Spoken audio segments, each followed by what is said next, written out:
Warning, this podcast typically features spoilers and strong opinions. Proceed with caution.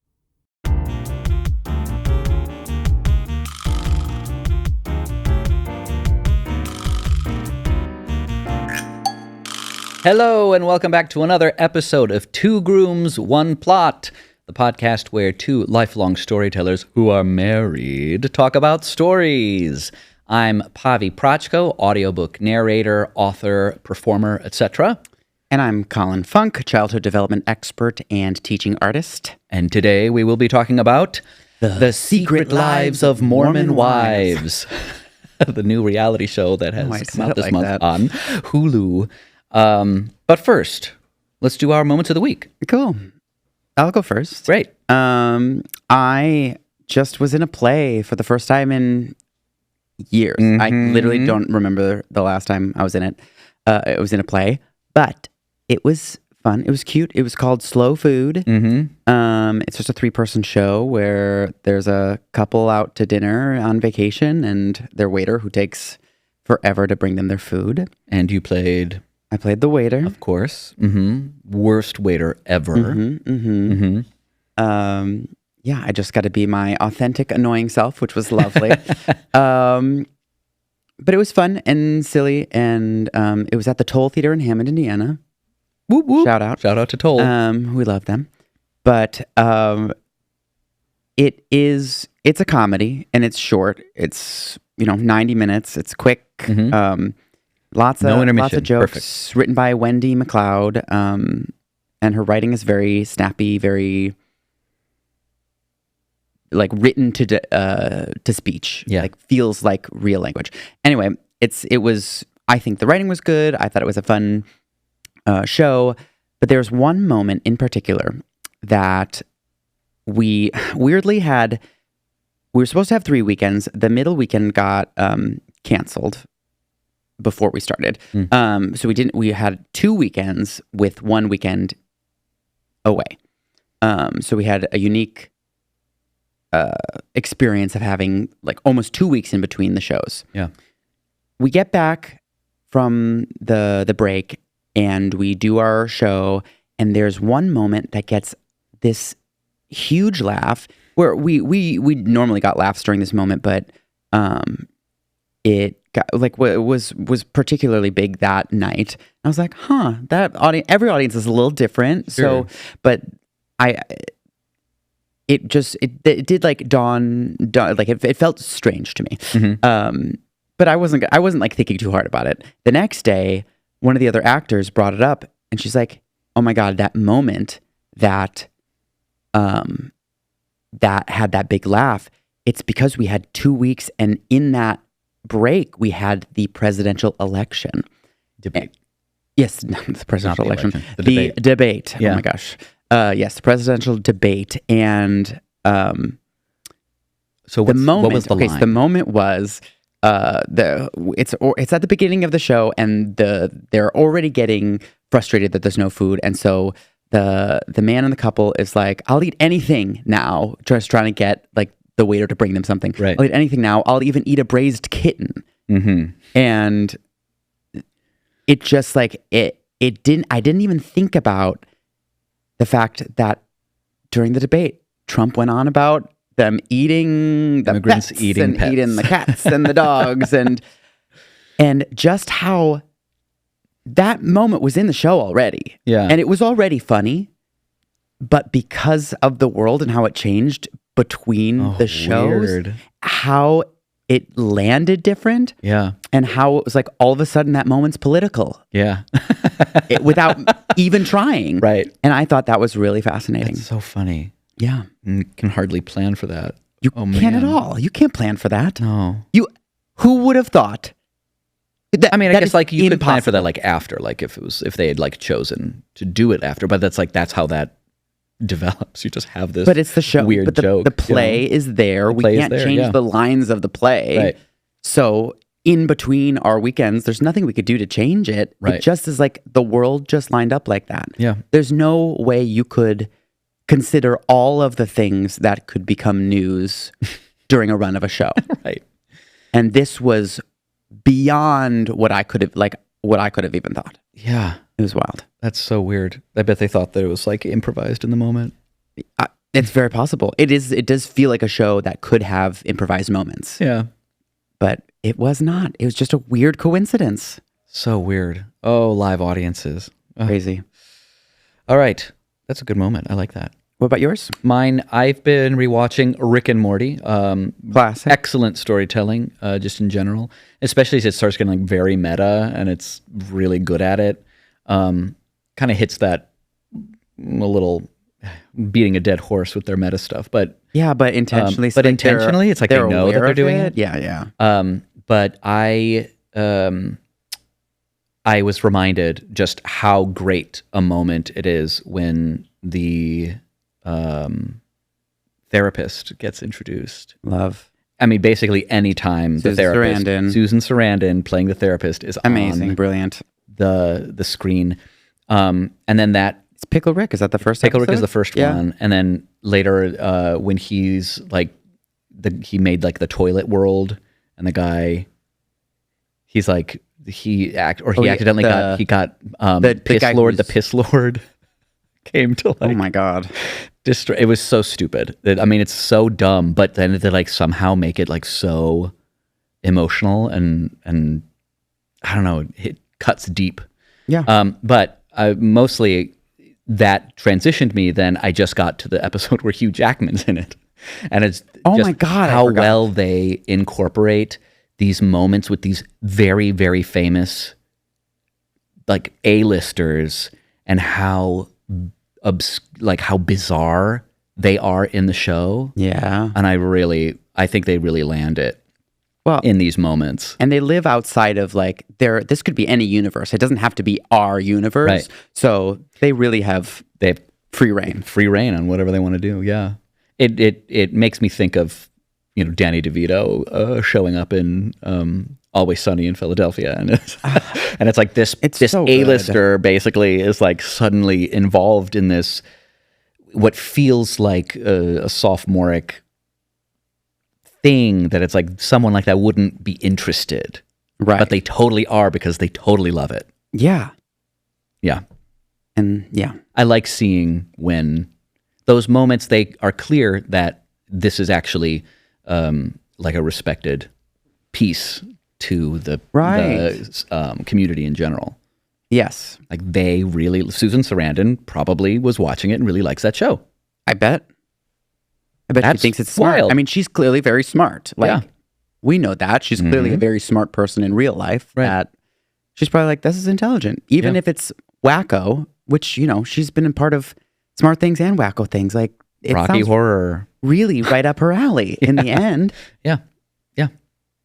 So that's my, I guess it's several moments, but yeah, my moment of the week. But awesome. So we're going to do something a little different today, and we're gonna skip our switch hit synopsis a little bit, and we're gonna go to the lab with Pavi. The Secret Lives of Mormon Wives. How does the storytelling work in this masterpiece of reality TV? When we're watching reality TV, we're faced with a unique problem. If we write a story, we get to manufacture all of it. If we are watching reality TV, we have to deal with real life, which doesn't really line up with stories. So when reality TV shows are trying to get us to care about the things in the show, they have to put it together in a specific order. And I think they really succeeded here by honing in on the archetypal genres of society and status. What I mean by genre is the particular stories that we see over and over and over again. We see them repeated from one movie to TV show to novel, and they dictate our obligatory moments and the conventions that we as consumers of the art are expecting. So I think it's most important to kind of identify the genres that we have in a story, and especially because we're coming out of real life, the creators of the show have to figure out how to pitch this to us, the audience.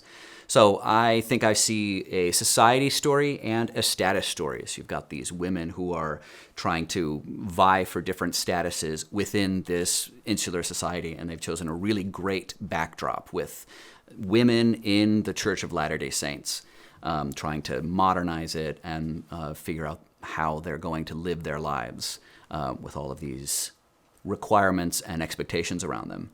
So if we start with the society genre, the story, it explores these dynamics, of course, within Mom Talk, the community, and also wider within the LDS Church. And it focuses kind of on that subjugation of women and how they subjugate each other and themselves. And we've got Taylor and the other 7 Mom Talk women, and they all kind of represent this disenfranchised group, really important for a society story. This core value we have shifting from kind of impotence to power. And we see that happen with how Taylor navigates her return to the community after getting arrested. We see Layla while she's finalizing her divorce, Jen as she gives in to Zach, etc. And we have that, of course, bigger canvas with Mom Talk and LDS. There is a clear power divide that we can see between men and women and also within Mom Talk.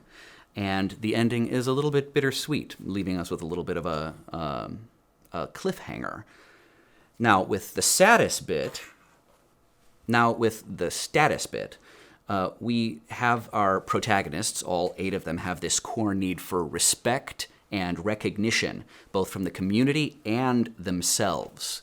So we've got this LDS and this social club like Mom Talk are like this perfect backdrop for that problem space. We explore failure and success. For example, Taylor, she tries to reintegrate into Mom Talk. Whitney rises and falls, and the rest of the women find themselves struggling with each other and with the demands of their communities. There's a strong social problem, of course, misogyny, control of women within the Church of Latter-day Saints, and then, of course, Mom Talk. And all of them face kind of this big choice between what they want and their societal expectations. There is a clear point of no return, and at the end, there's kind of this paradoxical achievement and also compromise. So if we watch the whole arc of the story, we start with our inciting incident where we're watching Taylor get arrested and have to change her life around and reintegrate with everybody else. And then we've got this point of no return where we suddenly see all the cracks within the relationships, especially when we go to the girls' trip and they start playing with the truth box. And then we move into this climax moment where you have everybody making decisions. It's Jen decides to go with Zach. You have everybody else decides to unfriend Whitney. And Taylor decides to stay with Dakota, though not actually marry him. And then we have this resolution moment where we have kind of these bittersweet endings. Whitney is happy but isolated. We have Taylor having given birth, but there's this potential secret that Macy has for her. And so we have another little bittersweet, paradoxical cliffhanger ripe for a season 2. Thanks, Pavi. So, of course, we'll remember all the things that I said over there. Yeah, because it just happened. It did just happen. Yeah, just now. We just heard it happen. Okay, based on your analysis. Yes. Obviously, like, that's how they structured it. Mm-hmm. Let's talk about, like, how successful and how compelling. Yeah.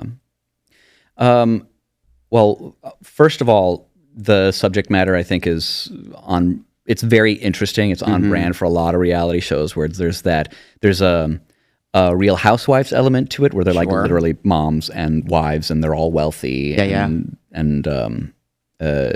influencers. But also we have the culty religious aspect to it, and it like mixes both of those things together in a really fascinating way. So it's just like right away captures you. It's so weird. Like reality TV is not a thing that I really do. It makes me feel icky. This also made me feel icky, but it's fascinating And I wanted to keep watching. I was really interested in how they were going to navigate it. I mean, so clearly, like, subject material is important in gripping people in for a story. Yes. In terms of, like, shaping the story and having, like, do you feel like it is a well-structured story? That is my question. Yes, I do think it's a well-structured story. It's really complex in how they do, because, like, even when I started thinking about it, I was kind of trying to identify one main protagonist. I'm not sure there is. They seem to follow Taylor as kind of the central. I think that's... but it's really kind of like at least 4 different protagonists. Sure. You know, and so more of a mini story kind of where they're exploring similar themes. And you even see that when... They maybe leave it open because it's a reality TV show. They don't know who's coming. They want to have a second season, clearly. Right. Yeah. And so they were able to convey kind of these conflicts and problems and dilemmas that the characters are going through that doesn't necessarily just follow one really concrete plot point. So at first we think it's going to be the pregnancy and we think it's going to be the arrest. At first, even before the pregnancy, like... I mean, the first pregnancy, I guess. But the whole, the swinger scandal. Sure. I mean, I want to talk about this too. Yeah. The first episode is particularly wild. It's wild. It's very juicy. And I think but like the way they do the first episode, because like, it's very interesting because they pack so much content and so much time in the first episode more than they do the rest of the season. Yeah. And I think... to me, that feels like very integral in how they structure the story and what they chose in terms of importance. Yeah. It feels like they thought they were going to be telling a different story. Yes. It's almost like serial-esque. A little bit. Yeah. There's like, we thought we were going to be following them after this scandal to see them come back because there was clearly going to be something interesting. And then it just went totally off the rails. Right. And what I thought was going to be the inciting incident right at the beginning for the entire series, basically happening before the beginning, the scandal, right, ends up really just being prologue. It's just prologue. We're just setting up what the world was before the real shit hit the fan. Well, and I think to the producers... credit to their great. I'm so good with words. To the producers' credit, like they really they stuck around and they really waited and they didn't try to force that as the story. Yeah. It was very serial-esque where they're just like, let's just keep following the lines. And there's something very compelling about this, like switch until they like land us. We don't really. I don't even think we have a feel of what the show is going to be until episode 2. But episode 1 is wild and so compelling and so interesting. Oh, man. But it doesn't feel like it was a gotcha where like they set up all of these things and those are kind of not even really the story starting in episode 2. Yeah. It's both, I don't know. I think it's like really, it's like a masterclass on like, okay, just because these are big, exciting things doesn't mean they're the story. Right. Because like, we switch right from like, she gets arrested, then she's like 9 months, she's like 8 months into a pregnancy. Almost done with her pregnancy. It's a huge jump in time. Right. And then we're just going to see like 4 weeks in there, And it's like clear, like, especially for her, it is a redemption story. It's like, I'm pulling myself out of these like events that happened before, these things that have like brought me down, but have also, clouded my reputation in the religion, in the social media, with her family and friends. And like part of that show is watching her. I mean, to me, I think like not that there aren't many storylines, but that like is kind of like the through line that I feel like we keep. Yeah. We keep coming back where it's like even the conflicts that the girls have with each other that aren't involved with her seem to have the flavor of they're all exploring that reputation, the esteem that she is representing kind of for all of them. Right. Yeah, Well, she it's kind of really represents, well, and I think really the protagonist is mom talk as like a whole, as an yeah, organization. I Sure. don't know, as a group, Yeah. because like the question is mom talk going to survive? yeah, That's like really what we're watching. Yeah. I don't know if Mom Talk will survive this. I don't know if we can get Mom Talk back. I really think we should pull Mom Talk back to what it originally was. Yeah. We really have to figure out what Mom Talk like wants to say, Right. And focus on that. Like that is the story. right. That is the like Mom Talk itself as an entity feels like the protagonist, Yeah, which is interesting because Taylor seems to be just a kind of an avatar of Yes. it, and Yes. I think that's why because her scandal is what like put the entity at risk in the Right. first place. Right. So her story is like very directly linked. Yeah, it feels very like Long Day's Journey into Night in that sense, where it's like there's this kind of what I said about.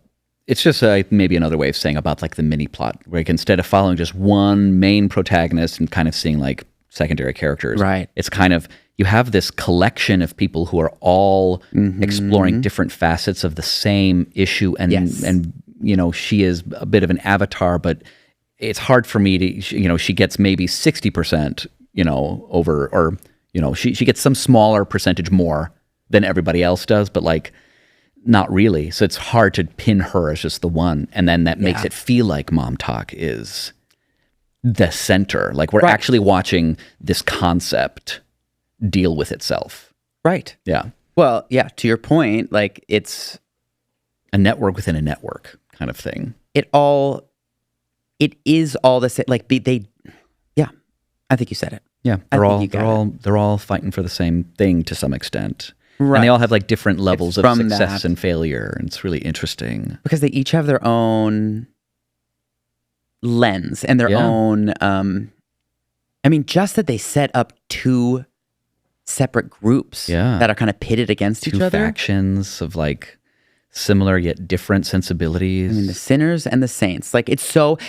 I want to touch on. You brought up. I mean, obviously, religion is a huge Yeah. part of this, and I mean, I think that's a big reason why this one is both.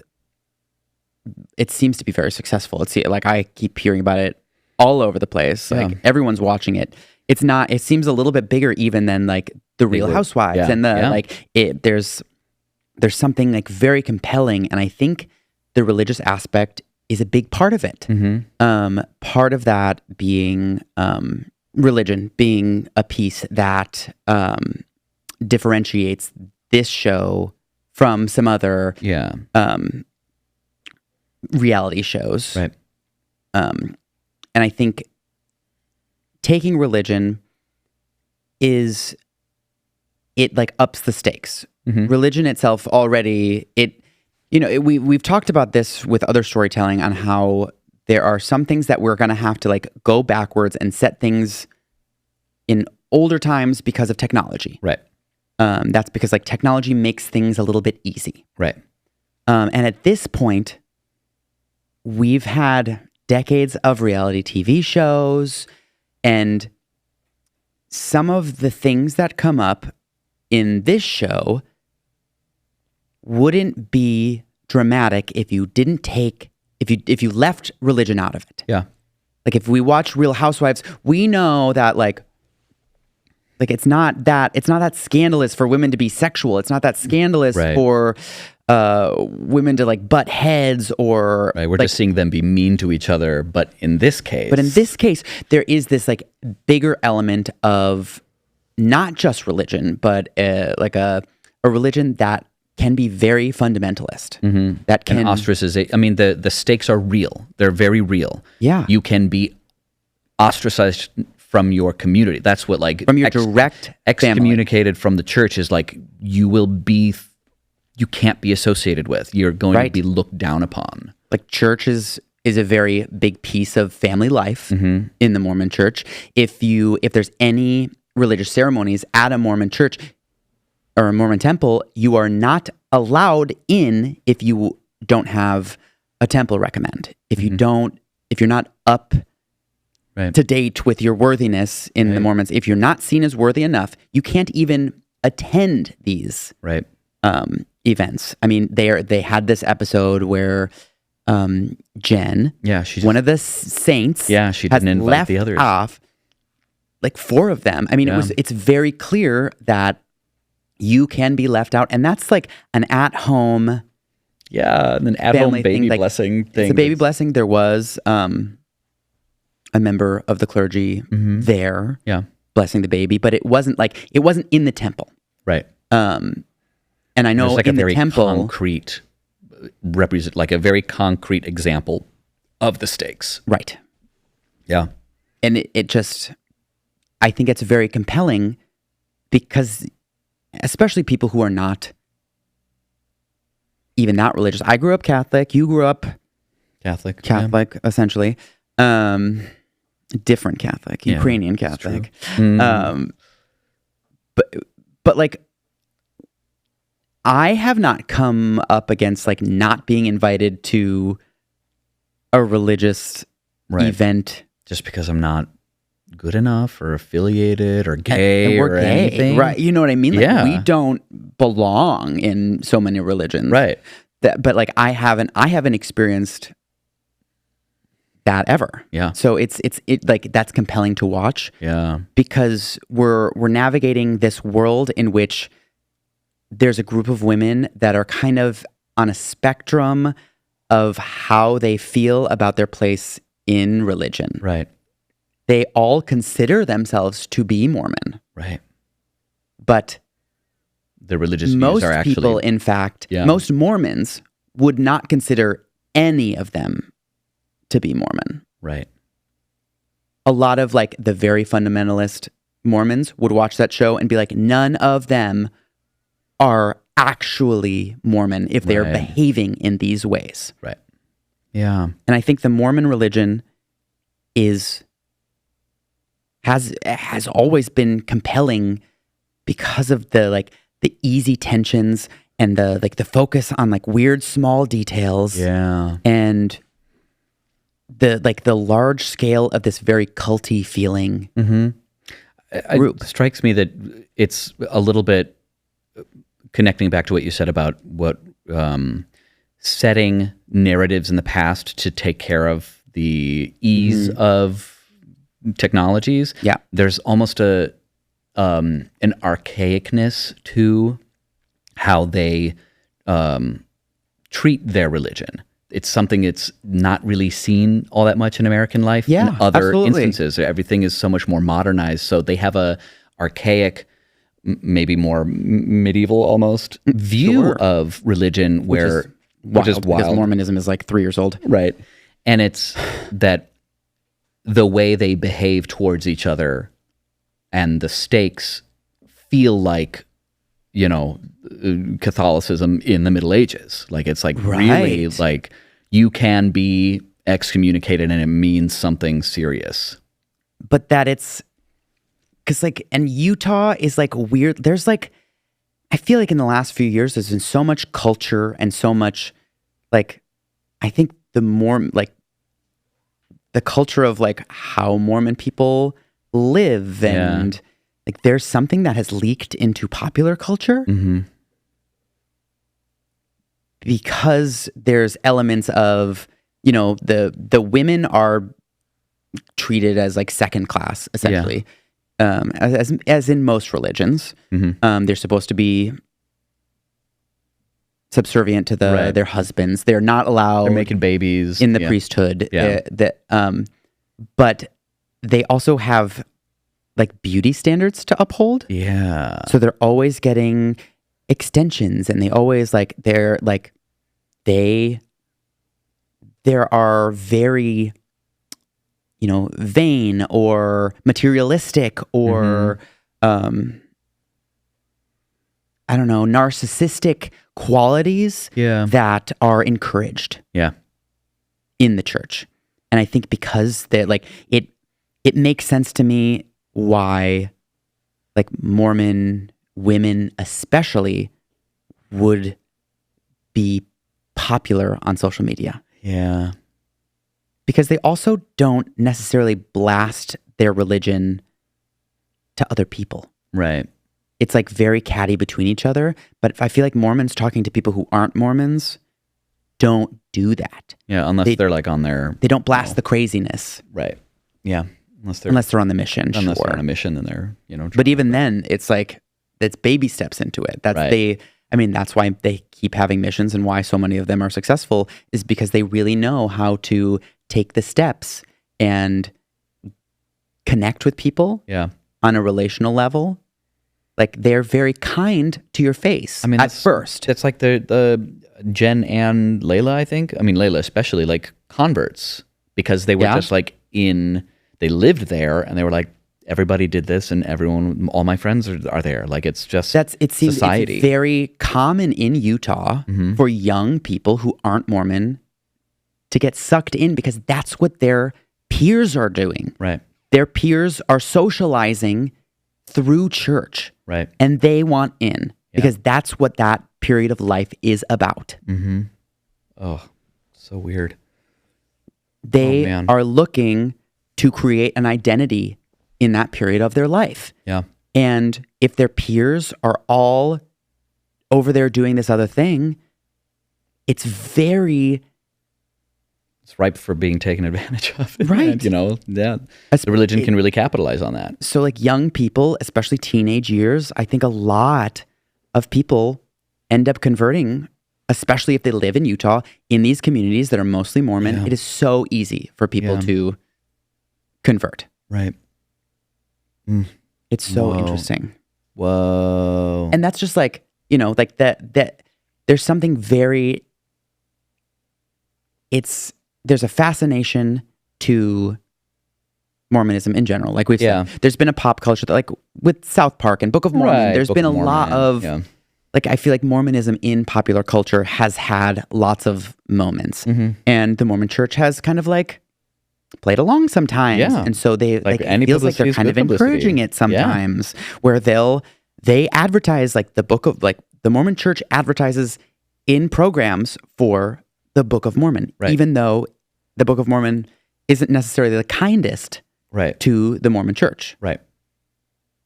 Which is very interesting. Yeah. But like there's this like self-awareness piece of it. That they really are, I mean, they're very smart capitalizing on that bit. Yes. Mm-hmm.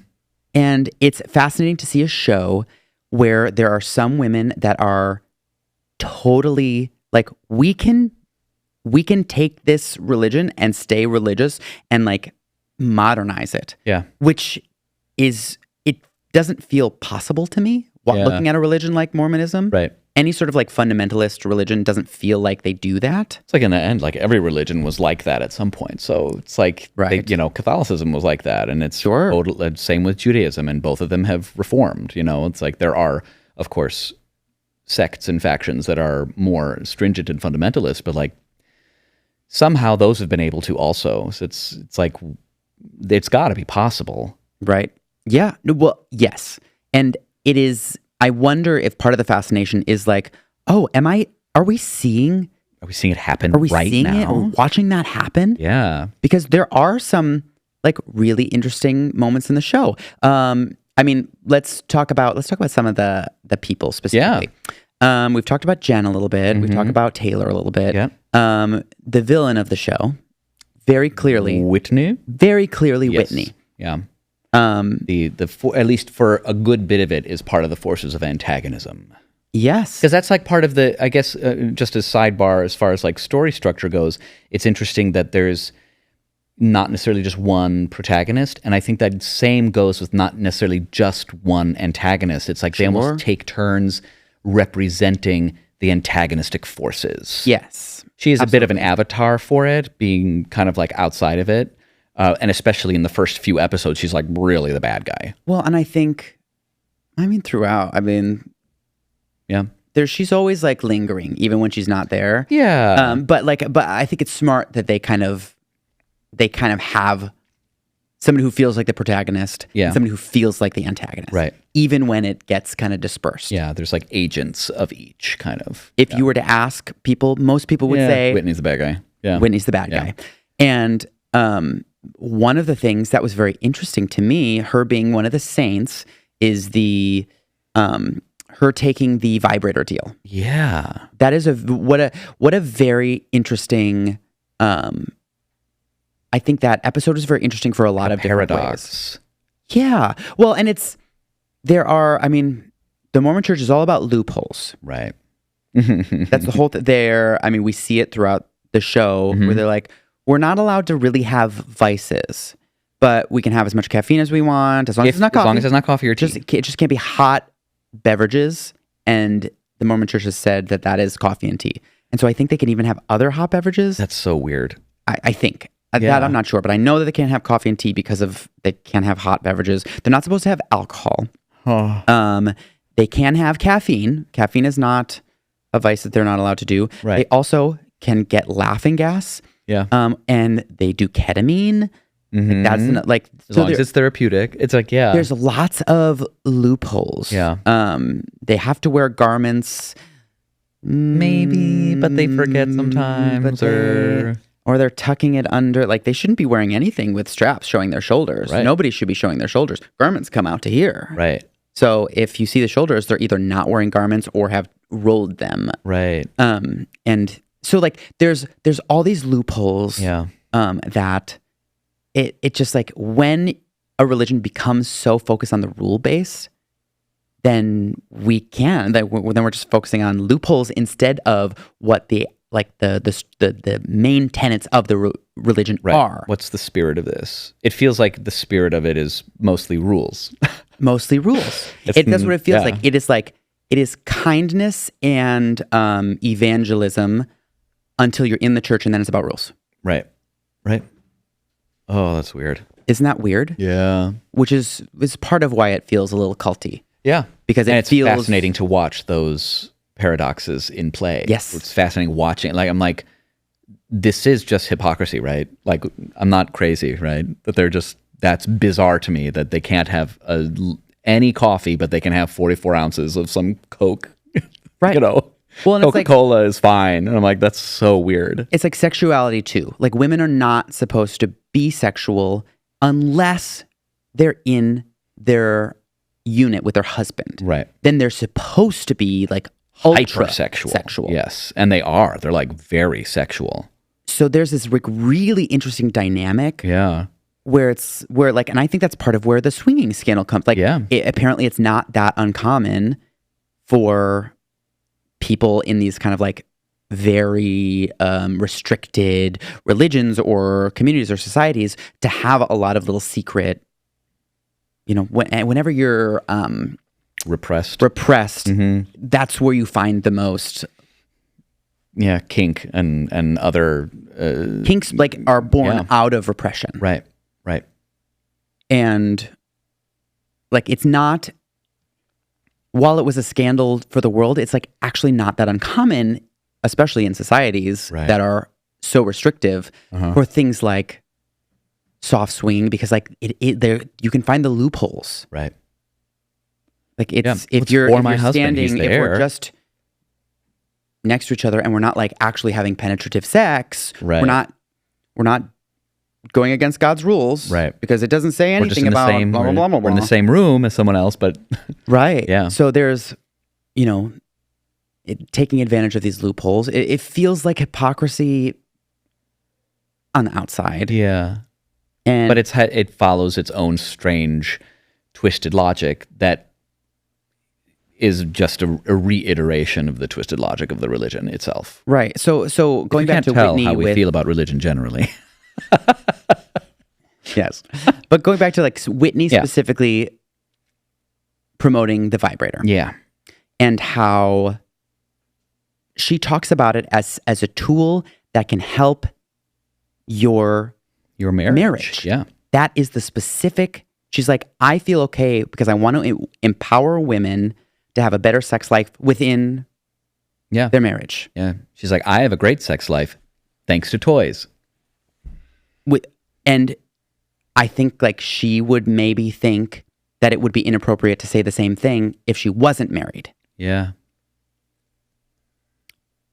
So and it's just like to see the spectrum of women in different places in their lives, and how it doesn't just affect, it affects their relationships. Yeah. I mean, I think it is very clear to me that Whitney is the villain because she is clearly pushing other people away, and like while also picking and choosing the pieces of fame and pushing the boundaries of like, we want to, like, she was testing her mom. She was like, why didn't you give me sex education? I would have loved to know this. I would have loved to know this. Yeah. And she was pushing the boundaries there while still kind of maintaining kind of a stranglehold on everybody else's behavior, and it feels like she wants, using people's information against them. Yes. I mean, and for her advantage. And at the same time, like, totally taking full advantage of where she's pushing the boundaries and where she's like more like, she's staying with her husband after this. A little bit, yeah, she is liberalized a little bit. And she's like, well, this is where I think we should push it. And but I'm still a saint, and I don't want to be associated with this person. Right. Because of the scandal. Yeah. But also maybe I'm being antagonistic because I know that will be good for juicy. It'll be juicy. It'll be good for the show. It'll be good for the social media. I think it just feels like she really, her motive feels like fame. Yeah. At every step of the way. Mm-hmm. I mean, it's even by the end, they're going homesteading, and I'm like, are we going to keep following them? Because homesteading is very popular. Homesteading, especially, like, she's a social media, influencer. They're going to be homesteading now. I follow this ex-Mormon on YouTube. I think her name's Alyssa Greenfeld, something like that. We'll link her. But she was talking about she did a little analysis of the show, and it's pretty much why I know as much about Mormonism as I do. Right. I follow her, and I it's even before the show. I think it's fascinating to hear from that ex-Mormon perspective. It's very interesting. But she was like, "Are you really a Mormon influencer if you don't move out to Hawaii for a couple months? Are you really a Mormon influencer if you don't have a homestead?" Like, they're tropes. Yeah, because there's the idyllic lives that people, these aspirational lives. I mean, Hawaii is a big Mormon destination. There's BYU Hawaii, right? And just like farm life. These are things that, like, these are beautiful, aesthetic, appearance. Like that seems to be a big part of the Mormon church. They want to feel aspirational. Yeah. They want to look perfect and beautiful, so people will want to be a part of them. And it's so interesting. The whole show, they intersperse everything with little videos, the little TikToks that they create. And it really does look like it's just like in the midst of these conflicts, they've got these like very happy TikToks that they're all together doing this thing. And sometimes it's like old TikToks, and sometimes it's like, no, they did that right now. And they're wearing the sweatsuits that they brought for this script specifically. They're at each other's throats. And they got to have the video. But on TikTok, it looks like everything's very happy. It's all appearances. I think we're like, I think the world is, that's part of why I think people are eating this up, is to like anything behind the scenes feels so juicy. What's actually happening? The happy, shiny surface of the TikTok channel versus the drama in the background is so compelling. And I didn't follow any of the drama before it happened. No. I just dropped into the show, and it is still so compelling. Yeah. I think I heard of Mom Talk because of the podcast I listened to, but I didn't even listen to the episode. It was just like mentioned from Blocked and Reported that I'm like, I see. I think they talked about Mom Talk, but I didn't actually listen to the episode. So I've missed it, but it's fascinating, even not having been part of the first part. This is the new. Right. new scandals. Well, and part of my understanding is a big chunk of the group of women from the original Mom Talk are not even a part of this documentary. Incredible. Documentary, if you can call it Right, that. right. That's, is that what we... It does feel a little bit like a documentary. Yeah. A docuseries, but different. It's a reality It is series. reality, yeah. I mean, it's very clearly we're watching and these relationships play out in the drama and I was gonna... It feels, I guess, the difference between a documentary and reality is it feels like the producers maybe had some push. Yes, and I was gonna mention that because it was their, what I was talking about in the lab, about how the producers have to like pick and choose things that are going to resonate in a story. And then it occurs to me that because this feels like a living room drama play or a novel about like a family or friends falling apart, right? Yeah. And if it were a piece of fiction, I would accept, like, how many of those things would I accept? And I'd probably accept all of it. The fact that they go to this trip and they do this stupid truth game and they go to Chippendales and there's this conflict that happens. But when you look at it from the lens of like, is this real life? I wouldn't accept it in real life. I don't accept that it wasn't at least heavily pushed on the scale by the producers. Sure. They have to have said, okay, we're going to go on this trip and you're going to do this game about the truth thing because we know there's a lot of secrets going on. And the reason we know is because we've done these interviews with you. And so we're going to manufacture these things happening. And so that is one... and these are women who are looking to be famous. Yeah. So it really feels that... So that's one... I don't know if it's necessarily a mark against it, but as I watch so at all. This reality TV show, I'm like, that is a big difference between reality TV and fiction, where it's the fictionalization of real life. Reality TV and reality. Right. It's right, like right. both difference in both directions. Yeah. That it feels fake and yet genuine. The thing is, it is real. It's real. These women actually had these conversations and that actually affected their lives. Yes. It's just they manufactured the instance in which it happened. Right. To give us the time frame of the story. And how different is that than, your friend who's like, you know what you should do? You should text your ex tonight. Yes. We're drunk. Let's text your ex. It's no different. It's pushed and absolutely, it's manufactured. Of course, we do it in real life. I think it's the especially in this case, it's like all of these things happening in like such a small amount of time that like we rarely allow that to happen in our lives. It's not really how life works. Right. And to see it all happen just like one thing after another feels like a soap opera. Yes. Well, and I wonder if part of why we might forgive it in this situation and why I don't always like, I'm like, oh my God, that's so contrived.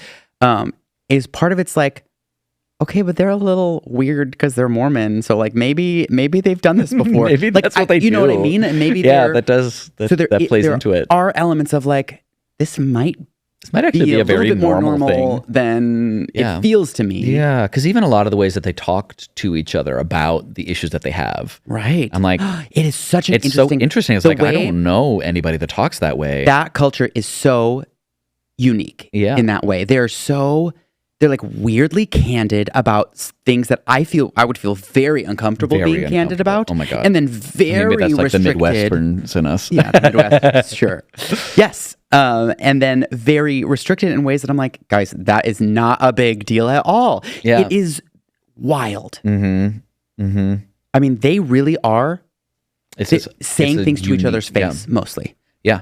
And it's fascinating. They are bringing up topics that I'm like, oh my God, why are you saying that? And then they're all taking it with stride. I'm like, oh. I know. They kind of like have a healthy way to be able to talk about some of these hard things. Interesting, yeah. And that was fascinating to me. Yeah. And part of me, I wondered if that was like the culture of, of Mormonism and where their community that they're hanging out in, or if it was, how much of that is like the the wall that you put up as like, well, we are on a reality TV show and we have to kind of like make this. It's interesting. But Yeah, there are moments know. where they do have to leave. Like she's like, I gotta go. I have to like, I just had to go cry. So it's like there has to have been we're moments where we're going to question. Yeah. I think when we're watching a reality TV show, like, do they how actually genuine talk to each anyone's other like this? relationships or anyone's reactions are. Anyone's like, even the crying in the bathroom, even like there's all these little things that I'm like, I don't know how genuine, but it is genuine because it's still real. Like people still, they want this is going to result in something. And like we can't, it's hard to ignore that these are women again who are trying to like keep famous on TikTok because they talk about it a lot, that this is their livelihood. They are making more money than the men in their lives. Yes. Yeah. Which is, again, They're the it's breadwinners. already like a conflict built into the show. Man. Which is separate from like that's weirdly a more compelling conflict because it's weird. It's weird that that's in conflict because most of the U.S. is like, who cares who is it doesn't the matter, breadwinners anymore? But there We've moved still so matters. far past it. But it's still something that's important. And I think there's like a fascination at watching it. Yeah. And we're like, is Well, I mean, that still it's a watching thing? like suffrage happen in real time almost. kind It's of. so weird. It's like we very, very we did this strange. already and now we get to see it in this little like petri dish. You forget like there are big chunks of the country the that world, do the world, sure, but in this country in that this is country. very liberal, that is very it feels has progressed and modern, and it's like very modern, but it's not like not everybody. Yeah. There is still diversity in thought. Yeah. And it's just wild to see it still Oh, play man. out and how it is clear that when there's a lack of autonomy Yeah. for a whole group of people, that people are fighting for it. Yeah. It's actually To very watch it in hopeful. the tension, It's but like they want to hold on to it because like it's hard to get rid of tradition. It is hard to get rid of community. It is hard to like pull yourself away from those things. and it's hard to just because like I think maybe a more cynical person or in my more cynical moments I think like just leave, but how do you leave your family? How do you leave every connection you have? Because I'm like, why are you even still there? Because that's everyone that they know. I mean, that's kind of the story of anyone in a quote unquote bad or less than advantageous situation, geographically at the very least. Sure. Is like, why don't you just leave? Well, everybody I know is here. If I leave, I'm my literally all whole alone. life. This is my life. What do you mean leave? Especially like you look at someone like Jen. She would have to leave her husband. Yeah. Her husband being another one of the antagonists of the show. Yes. Force of antagonism. Really, for sure. if maybe for me, like the actual biggest villain of the show. Ugh, horrible. I was like, I hate him. I mean, horrible. I hate him. She's like, this thing is important to me. Mom talk is important to me. Okay, I don't care. Literally said, I don't care. I mean, What? just that he yelled, like, I've seen that situation play out Yeah. where somebody does something like Jen going to the strip show, Sure. doing absolutely nothing. Yeah. She sees people with shirts off. She's She could do already that at the very beach. uncomfortable. She does it at their house in the hot tub. Yeah. She's uncomfortable. She doesn't want to be there. She doesn't want to do She this. let him know She because- let him know, and she left. And left. She didn't. And he was like, how she didn't dare touch one of you? them. She didn't. Yeah. She did absolutely nothing wrong. Yeah. Like you watch it and you're like, This the is- show didn't even try to make it look like she did something No. because they couldn't because she Didn't. she just was to watch this like very toxic reaction from her husband where he like, and I've seen it before. Yeah. I've seen it where like it's this narcissistic strategy of just like, I won't talk to you in person. I'm just going to Berate you. like text all night. with that filter. Oh, Just- man. You're awful. You're a slut. If you You're don't come terrible. talk to You're me awful. right now, we're gonna it's get divorced. over. We'll never talk again. Right now, you have to come. I'm like, oh my God. It's like textbook It's textbook. narcissism. Oh, it's 100%. textbook. I mean, they even talk about it. They're not Yeah. even shy about it. I know Oh, he sometimes has narcissistic tendencies, but nobody loves me as much as he does. Oh, that might be true, but that is like that's like how all narcissists are. relationships go. Yeah. And I'm not saying that I think that every person in a relationship with a narcissist needs to just like peace. No. I think if she's able to be like, you're clearly doing this thing that I don't like, I'll talk to you when you get over this. Yeah, if she can make boundaries. If she can make these boundaries, if she can find like, I'm not saying that you can't be in a relationship with a narcissist. Right. I'm saying like, it's clear that it is not healthy for her from watching she's the show. given into it. Yeah. It is horrible. Like that, to watch that, I don't know, that was really, really painful. really painful. And I was really heartened to see how all of the women were like, this is insane. This is really wild. Mm-hmm. Even the ones that like left with her that were like, I don't really want to be here either. Like Michaela and Taylor both were like, we're out too. I don't want to deal with this. Right. But everybody came back and they're like, this is stupid. You didn't even do anything. This is stupid. He said what? That he wants to divorce you? This is crazy. And like before and after, and when she got back and was like, it's fine now. And they're like, no, it's not. That was such a relief to me. That really was. And it's really depressing to see that she had left for New York at the end there. It's like this real crazy kind of tragic story. Okay. I will say, I think the thing that made me, because I binged the whole thing before you, and I made you watch it. Because I know that you're, I'm also usually not a reality person, and I didn't think you would care about this, and I just saw a lot of it, and I was like, ooh, I'm really interested in it. Yeah. Especially because I was following all this Mormon content before. And so I binged it in like, 3 days? Very quick. And Same. and the way it ends really sold me on it being like a complete story. Yeah. I have wanted to talk about storytelling within reality for a while now. Yeah. And this was like a perfect when we watched opportunity. it, and the way they ended it, I was like, oh my God. It was complete with a cliffhanger, with many cliffhangers. Like, I'm like, oh, they wrapped up the conflicts of the season while teasing. Yeah. It was The like Secret Lives of Mormon Wives, book 1 in a series, you know? The Book of Secret Mormon Wives. They're all the episodes are named the Book of. Yeah, the Book of blah, blah, blah. I think really going back to what you'd said, you know, even misspeaking, it really does mix the techniques of reality TV and documentary. Yes. And having this, because reality TV doesn't always even have that feel of like, we're done. We had this great finale, you know, something really wrapped up well. This really did. And they didn't work very hard at it. It didn't feel contrived. They just like picked a good, it was a smart pregnancy that they is like giving birth, very strong ending. Yeah. Water broke. Okay. It's just we're in the it's like a new we're in the denouement life stage. Yeah. It is very smart. Yeah. And then all of these things are like, oh, this happy thing, but it's not necessarily all wrapped up. Yeah. There's so many little questions and pieces, and I'm like, I need season 2. I know. I hope I'm invested. Whoever's the Very showrunner, I invested. hope that they're still involved. One thing I thought was really interesting too was what you'd said about how, you know, we were talking about how they didn't really know what the story was going to be at the beginning. And it's clear that they were kind of filming through the whole time. Even the time when she's in jail during that those months. She's in jail. It's so crazy.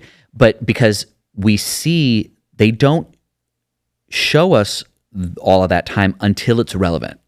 Yeah. A just-in-time moment instead of just in case. Very smart. Where it's like, oh, well, you know, she was telling me this thing, and then they cut to a scene that happened like They're so weeks good. ago, we were months like, ago. ooh, I'm I like, remember that scene. That was a while ago. Or- that happened then too. wow. Because or it was scenes that we weren't privy to, where it's like happened between the arrest and coming back, Taylor's arrest and coming back. I thought that was like somewhere so in smart. It really did. Whereas they kept was not stuff in their back chronological. pocket. Yeah. They didn't tell the story chronologically. They only told us when we needed to know. Brilliant. They crushed that. Yeah. Because Really, there really was fascinating. scenes that I'm like, yeah, we didn't see that at all. But that is important to what's happening now. Oh, that's interesting. Yeah. How do you feel that she called you white trash? And then, of course, it's a scene that we didn't see until now, you know? Yeah. Oh, so interesting. Okay. Speaking of that, like another thing that is very interesting is the relationships between the women. Yeah. And just like one, how they speak to each other, like how they fight and how and when they make up and how and when they support each other. Yeah. Because there's like this like beautiful mix of those things. A lot of this one line they kept saying, I understand how you feel. They kept saying it over and over. That's, again, I think there's something about the Mormon religion that is They're really inherently good with about conflict. building relationship. Yeah. Yeah. Where they're like, there is like this element of agree to disagree. Yeah. And a very strong, like, I'm validating the feelings. Yeah. And I don't know if it's indicative of everyone in the religion, but in this younger group of women, it was all over All the the place. time. All the And, time. Like, I watched Macy. Like, I think Macy is, She's a star. she's my favorite. She is. I liked her so much. the She was like most the most like compelling. stable. She's stable. She's a part of the saints, but like is the one that is like connected to the rest. Yeah. She's connected to. She's the one that holds on to Whitney, and she's the one who is able to She's able to bridge be all of them compassionate together. to everyone, Yeah. even when other people are being shitbags. Yeah. Because, and I think that's like that's the only way that especially friends stay together is you have to be compassionate and you have to treat it like a real relationship. Yeah. And Macy is so skilled Yeah. in relating Yeah. and showing her support while also being honest. Right. Yeah. She really is able to do all of it. It's really, feels very mature. It's very, there is, she handles conflict and she handles interpersonal relationship and talk like in a really good way. And I think like in comparison, we look at like Taylor. Yeah. And Taylor, with Dakota, Yeah, that ends up being a little bit more complex. It's like a romantic relationship. It's the romantic relationship, but you see like how their personal traumas butt up right up against each other and make it difficult, and especially throughout like their main the things that they're both fighting for feel such at odds. Yeah. And it's like it ends up being such a compelling through line that it's not going to get resolved because she's like, I'm not going to make this decision while I'm pregnant. Yeah. I'm not ready, and I'm not going to get pushed to be ready. Yeah. And his is like, I need some sort of validation. I need some sort of I need you to say that we're on a team. And really the thing that I want is marriage to tell me that that's Yeah. what's going on. And that It's like it is a natural it is a conflict. through line that is compelling, and it allows me to be like, yeah, that's a tricky relationship, and I don't know if I support it, but also I don't condemn it either. Right. Yeah. Because it is To because some first extent, of all, they seem it to is be an working extreme together. situation. It is. Yeah. She's very, very pregnant. Yes. And like it's bringing up a lot of feelings, and she has a lot of hormones that are like making this a very extreme situation. Right. And they're both digging in so hard that they cannot give each other an inch into. And you can can't see compromise. you see it play out. Yeah. But like Taylor is making such an effort, especially with the other women. She takes so much responsibility. She does for like everything that she was doing before. She while says still so being many honest times. Yeah. about like her feelings. The things that she's not- aren't fair that she feels, yeah. I think the reason we can kind of like she's obviously like a little bit of a mess at the beginning. Yeah. And to what like it could so easily I feel like the producers were trying to like make Dakota look a little worse within their arguments, but I think they could have easily made it look like she like they were I mean, very, there's like in the last argument that they talk about before going to Las Vegas, where she's like she chucked all his stuff out of the car. Yeah. And they don't show that, but she describes it. Right. She's like, I mean, she was like arrested for domestic violence against him. Like she could have easily been an antagonist character. Yeah. But I think she genuinely is trying to learn and grow. And that's part of what we see. We see the hope and the effort. Yeah. We see her vulnerability. We see her take responsibility. Yeah. We see her name her traumas and the reasons that are making it difficult for her to connect in a closer way to Dakota. Right. And you see her try with the other women and be vulnerable about her feelings with the other women. All like there's a complexity. She does listen and apologize and share. I mean, it's really clear in that moment where she has her conversation with Whitney while they're wearing the pajamas. Oh. And it's just so fascinating because she's like, you know, Demi, of course, comes and starts in on everything because it was more conflict there. She's like mad about everything and starts yelling at Whitney, but she's being triggered. She's like so activated at that point. But Taylor's like, no, I obviously hurt her. I see that that's what I've done. Absolutely. I obviously hurt her, and I know, you know, I hope someday we can make it up and it's okay. And then when Whitney runs away, and there's that little cohort that's like trying to comfort her, Taylor's there comforting her.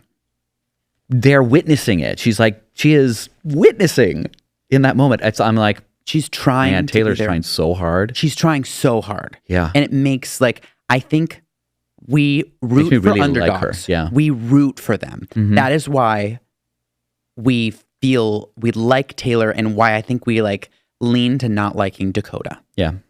I don't think it's all the way there. I think they like keep it so that maybe we can maybe be invested in that relationship. Right. I don't know. It's really interesting to watch. Yeah. Especially it's hard and it's frustrating. And I'm like, I've, every person that's been in a long-term relationship knows that there are just arguments and you're just going to keep repeating over and over. You're just going to hit the same wall over and over again because you both have very distinct feelings about it. You're both fighting to get heard, right? To get seen. And they're doing this constantly. And they're at this high stakes, I think, based on religious elements, based on pregnancy, based on their families and their pressure. And we see all of these elements, which is why I think we can stomach it a little bit. Yeah. In a way that I do not stomach Jen's and her husband's. Because and in the way that is compelling as a story. But yeah. I mean, it's still compelling. It's still compelling, but it feels tragic. It feels like this is a bad example. Like this is the poster of like the worst version of this, where we have like Macy being kind of like the best version of it with her relationship. Oh, that's so interesting to see this very diverse group of women. Yeah. They're so different. They're all so different. They're so different. Yeah. And it's really interesting to see how and when they can show up for each other. Yeah. And why, like, what are the reasons that they're coming into conflict? And some of that is in support. Like, there's support, like, some of it is because of the outside relationship tensions. Some of it's the religious tensions. So it's very interesting. Some of it's the fame. It's like a lot of it's outside of each other. Right. But I think there's something compelling about this group of women who mostly are fighting to stick together, which is why we end up with Whitney as the villain. Because she is not. Yeah. She explicitly separates herself from everyone. She wants to break it up. She doesn't care about him anymore. She wants to preserve her own and she was hoping to identity use them and feelings and relate. Like she cares about, and to be fair, I think there's an element of like, if she's seeing that she's not enjoying these relationships, she's not getting any value out of them, she is well within her rights to choose to not be a part of these relationships. Yeah. that doesn't make her a bad person. Right.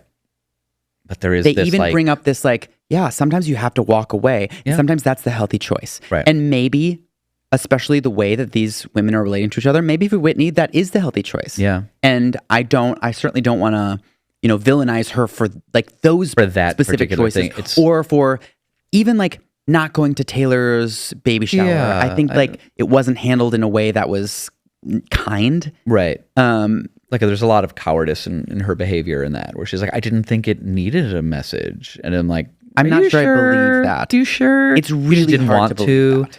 Because And, she does yeah. believe in decorum. Like there's Right. like it's feels so hypocritical. Right.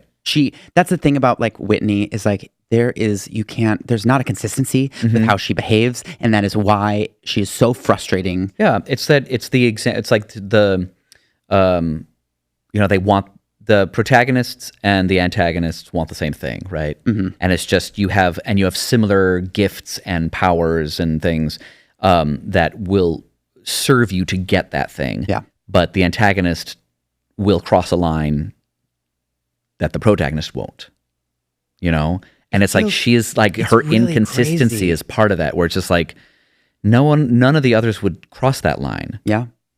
Well, it feels so clearly villain origin story that like they started as friends and then she's feeling ostracized, and the more there's tension, the more she's getting pushed away. Yeah. And the more she's, like you said, they're still fighting kind of for the same thing. Yeah. And so it like sets up this rivalry that is so natural. Yeah. That, It's really like interesting. it's real life. So we're not going to necessarily get into the second season and be like, now Whitney is like in revenge mode, Right. like Right. Maybe we'll not see her anymore. Who knows? that wouldn't be surprising to me for her to watch that back and to be like, I'm out. wow, Yeah. clearly I've gotten a lot of hate, which could go either way for Yeah. someone who's trying to be famous. Because I mean, she's gonna get a ton she of might fans want to anyway. redeem herself, or she might like it and she might be like, I'm actually happy that I came off this way, that I was sticking to my guns, Yeah. doing XYZ. And all of these things are viable reactions. And since it's real life, I'm so curious to see. I want to see what's going to happen. I want to see, and I don't want it to feel like it's pushed. Yeah. And that's the other thing is like, we talked about how these women are kind of okay at conflict, at bringing up conflict. Obviously, things go wrong. Right. But there's things that came up that I'm like, this is going to be big. And it wasn't. And there was sometimes a feeling of like, oh, they're not going to shoot the messenger right now. Like when Macy, especially when Macy tells Taylor that she received that message. Yeah. I'm like, this could be really bad. really, really and really bad. messy. And Taylor wasn't going to be mad at Macy about it. Right. Yeah. And that is very interesting. And I think part of that tells me that the producers weren't pushing for that much conflict interpersonally. Yeah. They're not stretching the situation so far, because that could have easily been, well, Taylor, how do you feel about Macy telling you that? Yeah. Well, she waited so long to tell you. Yeah. Like, I think that's an easy producer. Easy angle. Yeah. People get either these women are just strong and are sticking to their guns, and maybe they are, because these are clearly like they're very aware of their image. Yeah, they're very aware and they're intelligent. I mean, how many times in so their smart. talking heads are they like, Obviously. I get why she did it. Yes, they're so nuanced. Even it's so even interesting. in times when they were like mad in the moment, they're like, no, I don't blame her for it. I get it. I'm like, what? Yeah, which is It's again, it feels unique. It feels it's I think why I could stand it longer than I've been able to watch other reality TV shows. I agree. Yeah. It doesn't feel as produced because of that. Right. And I'm not sure if it was like really smart on the producers, or if these women just like They're just like stuck that. to their guns. Yeah. Because it's like the search for the next Elle Woods. Oh yeah. Because there were a couple times where they're like, ooh, you guys are going to play this game, like this like truth or dare kind of game. And they asked a question like, ooh, tell me which of the which of the other competitors you think did the worst in this song or something like that. God. Like clearly very, and they were like, very pointed. they got emotional, these women, and they were like, we're not going to answer this. We're going to change the question. Okay. They like literally changed like all the questions. Oh my God. Like, they were like, we are going to answer the question, who has grown the most and in what area? And I was like, wow. It ends up being very compelling. Yeah. Because it's like, that is like a pretty trashy reality show. How early but is that? They were pushing back. And I think there's something very interesting to that. The tension between the producer and the actors. Yes. Or, that is like actors, quote unquote. But and not that I feel the tension in the show, but I could see these women seem smart enough to not fall into some of the like traps. They're retaining some production. They feel a little bit more in control of their own storylines than I've seen other people. Yeah. In other reality shows. Despite it being, maybe manufactured situations, perhaps. Of course. But you have to. You have to like their actual push the drama, and you have to push the storytelling. Right. You do. You have to like lean into those things. And you're like, well, yeah, all these tensions are there. We just need a catalyst. We just need the event for that to happen. Right.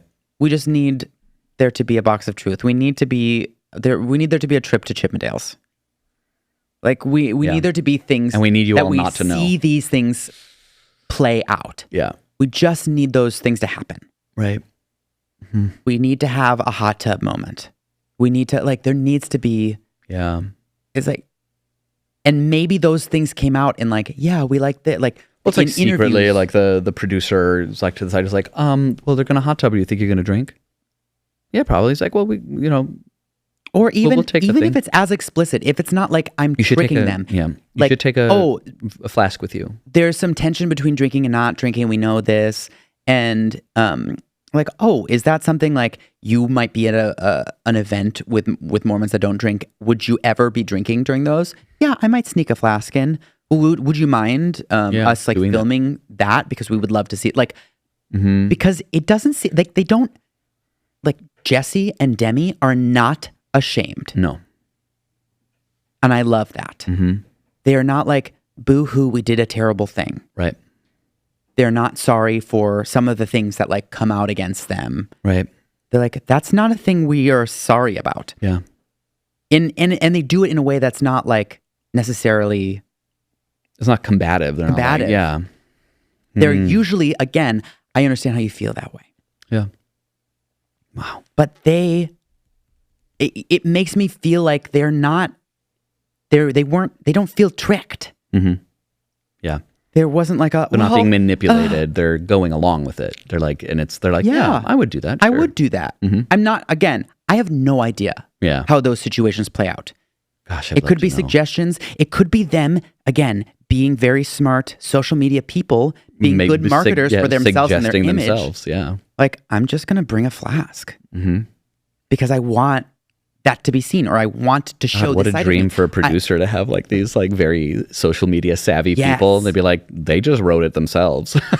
They wrote their own reality show. I didn't have to do anything. I'm curious about because they seem so much in control of their narratives. Yeah, they really do. And that's... Yeah. Shall we rate it? Sure.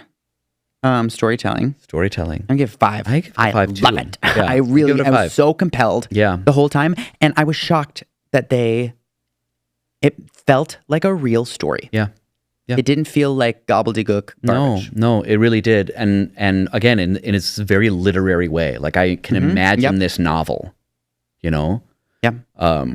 Very interesting. And it also shows for all of us writers who think that someone has to die. I mean, big things happen in this show, but it's that the big things happen, but that's not the conflict of the story. That's the setup, It's like the setup is the biggest stuff. Everything else is just the little interpersonal things and how big those stakes are. They didn't have to. Jen and her husband didn't have to break up for that to be. Nobody had to actually hit anybody else. Nobody had to do violence. Nobody had to, Yeah, it's just the way that they talk to each other and what they're invited to and not like that. Those kinds of things are the actions. Feels very Regency. Like Regency, yeah. It feels very Regency. Mm-hmm. Yeah, isn't that weird? Mm-hmm.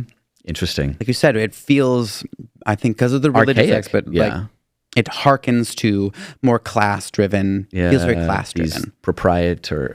Social classes, yes. not financial right. classes. Because they're all financially equal, because they're all making Right, but some of them are holier than the others. Some of them are purer. Some of them, one of them is, what was Jen, Guatemalan or, I don't remember. Her mother is... From Ecuador. From Ecuador. I think that's her mom is the cleaning lady so at the wild hospital where her husband's father is the class surgeon. there. Like that's like legit class. And to hear that, what a great, we hear that for a second. We never see her.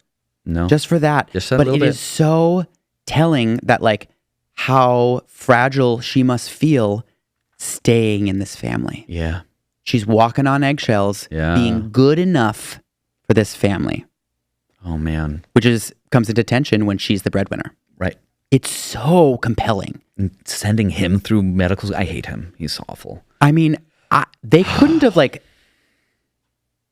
the conflicts are brilliant. They're really good. I was like, if somebody came up with those in a book, like truly, really I would believe well it. It really. I mean, that's my point. Where it's like, if this was in a book, I would 100% believe all of it. I believe it less in real life because nothing happens like that. But you have to kind of manufacture it.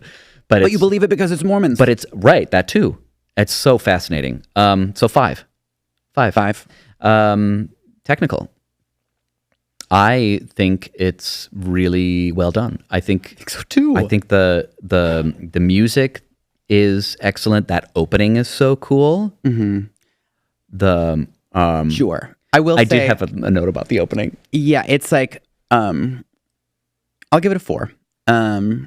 Because there's like iconography that's like very general religion and not Mormon specific. Oh, interesting. Things like crosses, things like stained glass. Those are not part of they're not Mormon things. Oh, okay. I was wondering that. I was like, those look very Catholic.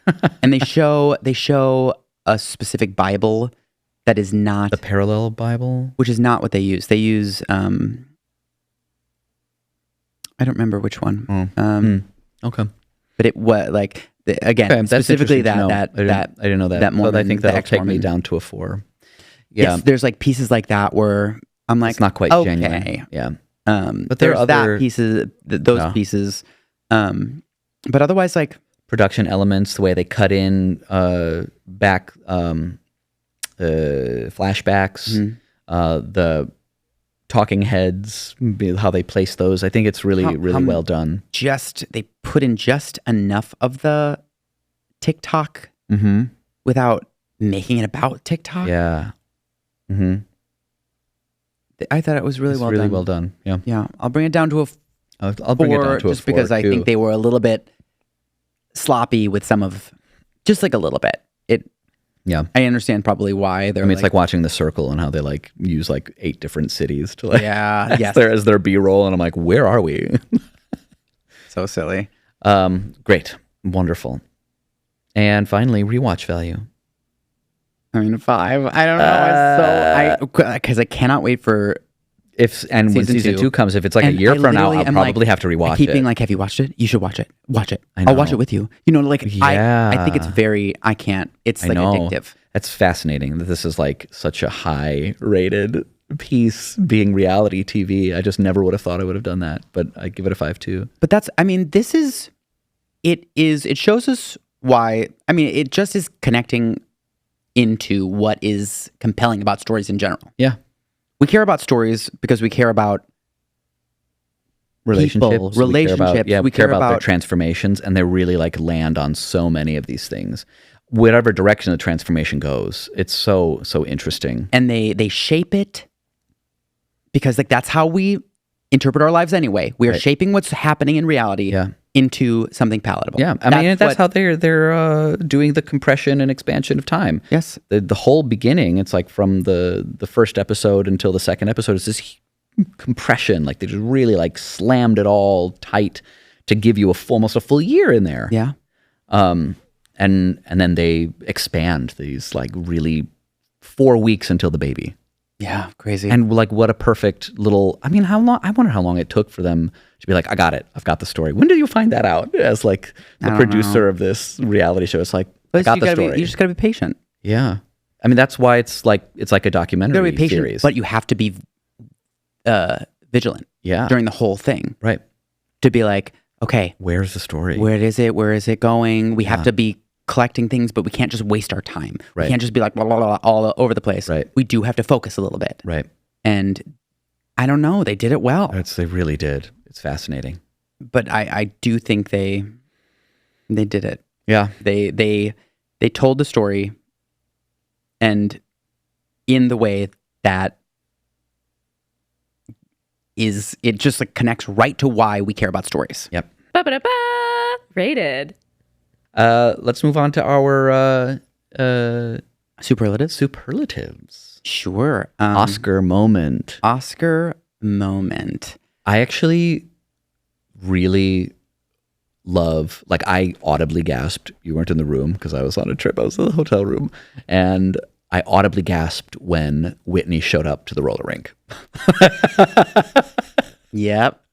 Yeah. When she shows up at the end of the roller rink. I was like, and they do like the slow motion. And she walks in with the gift. Produced, and I'm like, oh that. my God, she's there. Yeah. And Michaela was so pissed.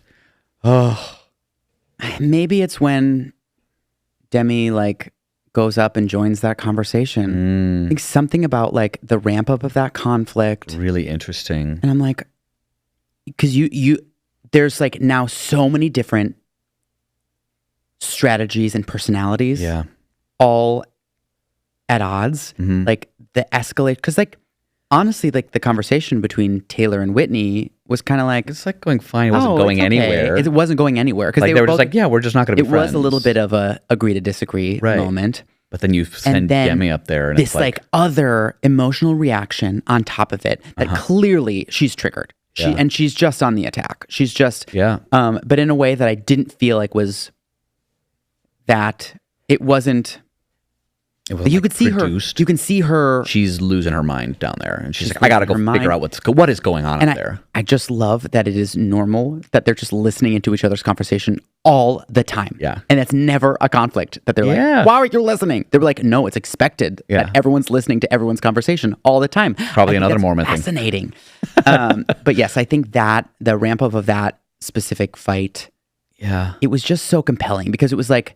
Yeah, it was a little bit like we're waiting for these people to come into conflict, and then it was like, but here's Demi like coming into play, and you're like, oh, this is beyond Whitney and this is actually Taylor. I mean, I think that's why I identified that particular event as that's like a turning point. It's like smack dab in the middle of the story, and we see something turn. Yeah, all the strategies have to change at that point. We're in a different place. Yeah. It's interesting. Kind of we realize what the story actually is. Yeah. Yeah. Fascinating.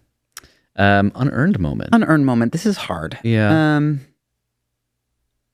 I think I'm going to give mine. I do like the opening of the show. I think like with the music and like it's very dramatic and like how they like show everybody. But there is something like knowing how the show ended. I'm like, when did you film that? Yeah. That you had to all hold hands with each other. You don't like each other. When did you do that? They must have done it right at the beginning. Right? They must have. Like before everything else happened? They have. But it just like makes me feel, I'm like, when do you do it in post? And if you did it because it's like looking at like the hair, like what their hair is all like. Yeah. Because like. That's a good question. It happens maybe somewhere just as Taylor returns maybe. But at that point, Whitney hasn't seen Taylor because we've got like she's pregnant in the opening, right? Like and they could like fudge that. Yeah, a little they bit. can fudge some things, but it's like it's not like because in real life we do that too. It's like we did that shoot together, but like we didn't interact. Like it's like. I also wonder like maybe if it was like tricks of the camera where it's like we see hands holding, but it actually might be like other people's hands. Like we didn't actually like we're seeing like. zoom outs and we don't actually see their faces. We see sometimes their faces, but how easy would that be just to like splice it all together? I just don't think know. it's that hard to like Get make people it to agree to yeah. show They're up even already if- doing this reality show. Yeah. You know what I mean? Yeah. Interesting. Okay. I find that way. moment really uncomfortable because I'm just like, it strikes me opening. there Yeah. how not real this is. Yeah. It's like But it's real and not the real. whole opening is a little clickbaity. Yeah. Just like generally. Yeah. I like it. I like it. Yeah. But I do find it unearned. Yes.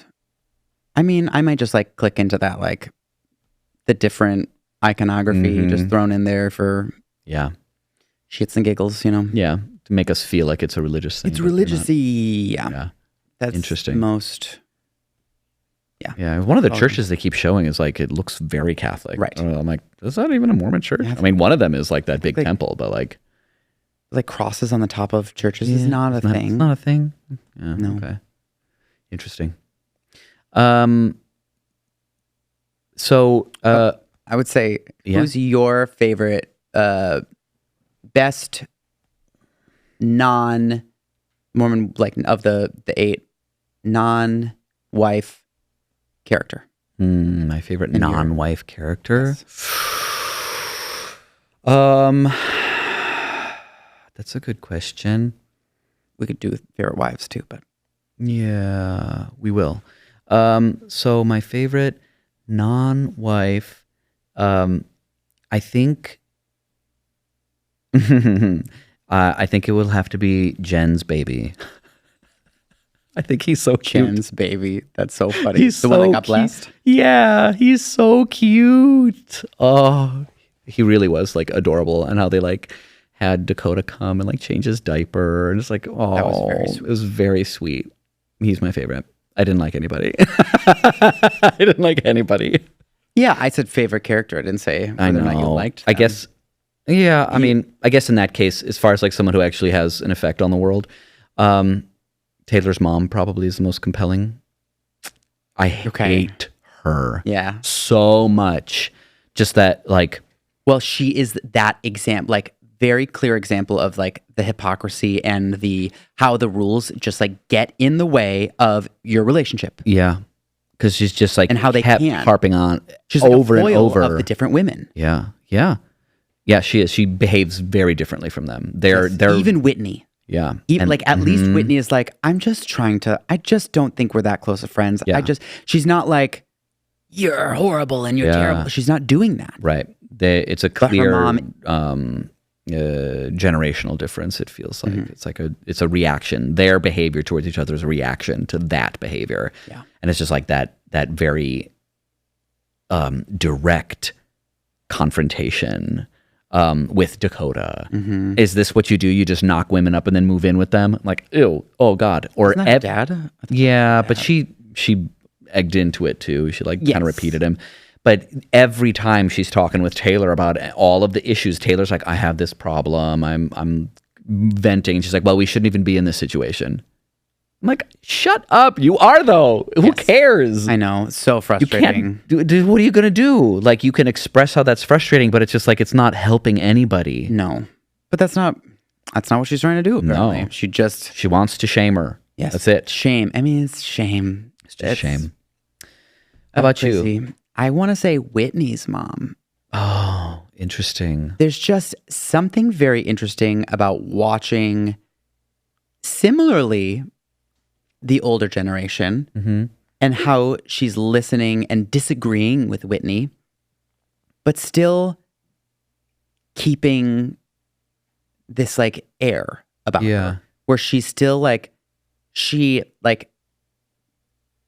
she's, defending herself. Like, this is how I was raised. I didn't know. I'm sorry if you had wanted more. I didn't know Yeah. that you wanted more sex education. I didn't know. And then when Whitney's ultimately like, I think I'm going to do it. I think I'm going to take the sex toy, Yeah. Take the deal. take the deal. Her mom's like, I don't agree. I don't like feel the same way, but you make your choices. You have to make your choice. Yeah. And there's something Really like, interesting. I'm like, oh, because that is a piece of their religion too. Yeah. is like the kindness and the outward kindness. Right. And it's where they afford it. They can afford it to each other. They don't always, but they don't always. What they And afford to when their it's- neighbors who aren't and Mormon. how Whitney isn't really taking that on. Yeah. She's not really being kind or compassionate in other places. Right. While she still holds this like, nope, I'm gonna wall. Yeah. Which is like they're both pieces of the same. Like she's taking this piece of that attitude Yeah. without the kindness. Yeah. And part of that's because she doesn't feel like she has a relationship. Right. She doesn't care about the relationship. She's not working on the relationship. Right. When her mom does. Yeah. Yeah. And I think both of those moms, they foil each other. They foil the women. For all the women. They yeah. foil their own daughters as well as the support. Like it is Yeah. It's really really interesting. very interesting. Find these archetypes just like in life. It's so Because like a fascinating. big theme is obviously like women in Mormonism. Right. And how They treat each other and how they express their own agency. In what ways are they doing it? and what ways are they pushing the boundaries? Right. Interesting. So interesting. Favorite mom? I mean, I already said Macy. Like it's very clearly You like Macy? I love her. I like Macy. Like as a person, I think she's like the best one of them. But I think I liked Jessie. Jessie. Okay. I was gonna say I like Jessie. we haven't really talked specifically about Jessie. Yeah. But she's the most like real Yeah. to me. Yeah. She's the most like, oh, you're just a real person. Yeah. Right. She's just, like, are you even Mormon? Like I would if I met her, Be like- if she didn't look exactly like all the other women, Yeah, I know. because they all look exactly the same. But even she even said out loud, she's like, I have different religious beliefs than you. I'm like, I wouldn't be surprised if she was just kind of like, Wild. I'm not really Mormon anymore.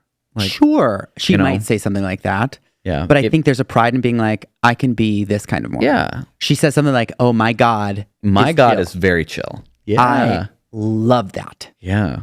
I think she's In fascinating. the eyes of God, I think we'll be fine, but my God's very chill. Love it. I'm like, okay, if religious people were like you, I wouldn't, I don't think I'd be as Man. sour Yeah. about it. I do. I think Jessie is, we haven't really talked about her, and I think she definitely deserves a shout out Yeah. because I think she's both a very compelling character. She's like an instigator, but not in like a negative way. She's Yeah. not like creating drama for drama's sake, Right. but she's like she's a doer. Yeah. Yeah. She's like a let's make things happen Right. person. Yeah. And I kind of want to push the boundaries. Right. I'm doing this on purpose. Yeah. But I'm going to drink from the flask. but not to, like- I'm going to leave you alone. not But in a way that's like intentionally trying to I'm not trying take to trigger down you. the other Yeah. people. Right. I want to do this thing, and it's not to offend you, but I'm going to do it. Yeah. Yes. I'm going to push that boundary. Like the one place where it's like she could have warned them about the Chippendales. Yeah. And like knowing that's that like the would've one gone piece that I'm badly. like, not that I fault her. Yeah. And like the women could have easily been like, okay, clearly you're planning something that, My husband's not going to love. Yeah. and if they were like, if this is a strip show, just tell me now because I will not go. Yeah. They have that agency too. Right. So I'm not like that mad at her because like people are allowed to have surprises. Right. And she obviously knew that it would push some of their limits. Yeah. And she wasn't like, I can't believe they're leaving. She's Yeah. like, it's disappointing, but like, Oh. I get it. Yeah. So I don't fault her for that, but I could see how somebody might be like rubbed the wrong way by Right. that. Yeah. But I think Jessie is a very compelling. I like Jessie. Like Michaela is the one that I think is like the least, we don't really know. We don't very really know much. her. I found her really interesting. Like her commentary, I felt very like she was like the Greek chorus of the show. Like she was just kind of in the background, like watching everything, but she's not a mover. She wasn't like making stuff happen. She's just kind of like there adding her voice in and like being a fly on the wall. And it's fascinating seeing her perspective. Yeah. I thought she was really interesting. And of course, we didn't talk about Layla, who is very interesting. Yeah. And is like a very different perspective. She's the youngest of them, is that right? She's, I believe, the youngest. She's 22. And she's the only single one. Yeah, because she's gone through this divorce and going through divorce. And she's you like, notice yeah, that all the sinners have been divorced and all the saints are on the first marriage. Oh no! It's that easy to be split. Geez. Wow. Weird. And it's interesting to see somebody converted as a young person. Now, navigating. It feels a little bit to Layla like whether or not she stays in that community. Do I want to marry another Mormon? Because that's kind of why she stuck around. Yeah. You know? It's interesting. Very interesting. Do we have any more? I think we're good. All right. That was a good episode. Don't you agree? Thank you so much for joining us for this episode of Two Grooms, One Plot. Follow us wherever you can. The social medias, subscribe to us on wherever you listen to your podcasts, on the YouTube, rate and review us. That helps us out a ton. And we hope to see you next time. Thank you so much. I am Pavi Proczko. And remember, be fucking nice. Oh my God. And I'm Colin Funk. And remember, if you want to be people's favorite character, just trick your friends into seeing strippers. Bye. Bye. Thanks for listening to this episode of Two Grooms, One Plot, a Pavitas Productions project, hosted by Colin Funk and Pavi Proczko. This podcast was produced by Chicago Podcast Studio. Our opening cartoon was created by Gloriu, and our theme song was composed by me, Pavi Proczko. If you enjoyed this episode, please subscribe to our podcast on Apple Podcasts, Spotify, or your favorite listening platform. You can also follow us on Facebook, Instagram, YouTube, and TikTok at Two Grooms, One Plot for updates on new episodes and behind-the-scenes content. If you have any feedback, comments, concerns, or kudos, you can email us at twogroomsOneplot@gmail.com. Please rate and review us wherever you can. It would help us out a bunch. Thanks again for listening, and we'll catch you next time.